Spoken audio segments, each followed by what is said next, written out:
മുത്തശ്ശി ഇപ്പഴും ജീവിച്ചിരിക്കട്ടെ കള്ളി. സത്യം പറഞ്ഞ ഈ കല്യാണം കൊണ്ട് ഏറ്റവും ഗുണമുണ്ടായിരിക്കണം എന്റെ കരിയറിനാണ്. ലക്ഷ്മി, ഓ ആ തേങ്ങ ഇട്ട് കഴിഞ്ഞു?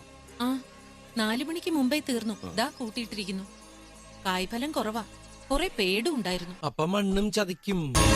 തേങ്ങ പത്തരച്ചാലും താളല്ലേ കറി. നിങ്ങളുടെ മോനെ ഞാനുണ്ടല്ലോ പറഞ്ഞോണ്ട് സി ലെവൽ എംപ്ലോയി ആയ എനിക്ക് ബി ലെവൽ എംപ്ലോയി ആയിട്ട് പ്രൊമോഷൻ കിട്ടും. പിന്നെ 1 വർഷത്തെ ട്രെയിനിങ് പീരീഡ്. അത് കഴിഞ്ഞ അമേരിക്ക.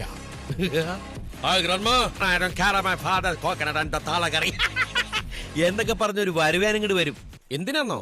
ഈ നരകത്തിന്ന് നിങ്ങളെ രക്ഷിക്കാൻ. നിങ്ങൾ 2 പേരെ ഞാൻ അമേരിക്കക്ക് കൊണ്ടുപോകും. അവിടെ സ്വർഗമല്ലേ. നമ്മൾ അവിടെ ഇങ്ങനെ സൂയിച്ച് ജീവിക്കും. വേഗം ഡോക്ടറെ കാണിക്കണമെന്നല്ല, മൂത്ത ഷയാവും. തൂറാത്തവൻ തൂറുമ്പം തീട്ടം കൊണ്ട് ആറാട്ട്.